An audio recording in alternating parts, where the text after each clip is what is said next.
మన ప్రభువును, రక్షకుడైన యేసుప్రభు వారి పేరిట శుభములు, వందనాలు. ఈరోజు మనం మాట్లాడుకోబోయే అంశం యోహాను గారు రాసిన మూడవ పత్రిక యొక్క పరిచయం. యోహాను గారు రాసిన మూడవ పత్రిక యొక్క పరిచయం.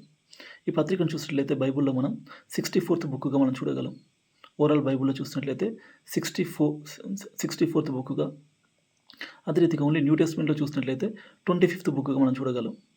ఈ పత్రిక ఎవరు రాశారు అని చూసినట్లయితే యోహాను గారు రాసినట్టుగా యేసుప్రభు వారి శిష్యుల్లో ఒకడైన యోహాను గారు, లేదా జెబెదయి కుమారుల్లో ఒకడైన యోహాను గారు, లేదా యాకోబు సహోదరుడైన యోహాను గారు రాసినట్టుగా మనం చూడగలం.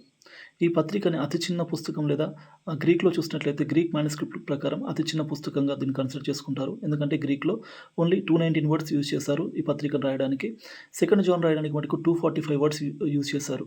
సో ఫస్ట్ షార్టెస్ట్ లెటర్‌గా గ్రీక్‌లో చూసినట్లయితే దీన్నే కన్సిడర్ చేసుకుంటారు. కానీ ఇంగ్లీష్‌లో గానీ, తెలుగులో గానీ చూసినట్లయితే ఇది సెకండ్ షార్టెస్ట్ లెటర్‌గా మనం కన్సిడర్ చేసుకుంటారు. ఎందుకంటే 14 వచనాలు ఉన్నాయి.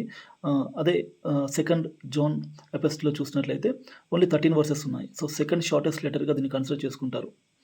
సో ఈ ఈ ఈ లెటర్ ఎక్కడి నుంచి రాశారని చూసినట్లయితే ఎఫెసు పట్టణం నుంచి రాసినట్టుగా మనకు తెలుస్తుంది. ఎప్పుడు రాశారని చూసినట్లయితే చాలామంది 89 నుంచి 95 మధ్యలో ఈ పత్రిక రాసినట్టుగా చాలామంది చెప్తుంటారు. కానీ ఎక్కువ శాతం నమ్మేది ఏందంటే 90లో రాసి ఉంటాడు, క్రీస్తు శకం 90లో రాసి ఉంటాడు అని చెప్తుంటారు. ఈ పత్రికను ఎవరు తీసుకెళ్లారంటే దేమోత్రి అనే వ్యక్తి, లేదా సువార్త గుంపుకు నాయకత్వం వహిస్తున్న వ్యక్తి దేమోత్రి అనే వ్యక్తి యోహాను దగ్గర నుంచి గాయనుకు తీసుకెళ్ళినట్టుగా చూడగలం. ఈ పత్రిక యొక్క మూల వచనం, ఈ పత్రికలో మూల వచనం ఏంటంటే 11వ వచనం చూడగలం.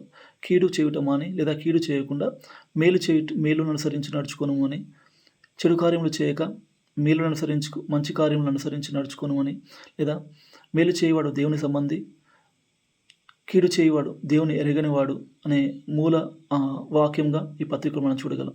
ఈ పత్రిక రాయడానికి ఒక అవసరత ఎందుకు అంటే, గాయు గారు చేస్తున్న పరిచర్యని అభినందిస్తూ అక్కడ ఉన్న ఇబ్బందిని, అక్కడ ఉన్న సమస్యని, ఒక సంఘంలో ఉన్న ఇబ్బందిని, ఒక వ్యక్తి ద్వారా సంఘం ఇబ్బంది పడుతుండగా అతని నుంచి జాగ్రత్తగా ఉండమని హెచ్చరించడానికి ఈ పత్రిక రాయబడింది. ఈ పత్రికలో ముగ్గురు వ్యక్తులు మనం చూడగలం. ఒకరు గాయు, రెండవ వ్యక్తిగా దేమోత్రి, మూడో వ్యక్తిగా దియోత్రిఫే ఒక చెడ్డ ఎగ్జాంపుల్‌గా మనకు కనిపిస్తున్నాడు. మంచి ఎగ్జాంపుల్‌గా గాయును మరియు దేమోత్రి మనకు కనిపిస్తుంటాడు. సో ఆత్మలో వర్ధిల్లుచున్న ప్రకారం అన్ని విషయాలలో వర్ధిల్లాలి అనే వచనం మనం ఈ పత్రికలను చూడవచ్చు. Thank you.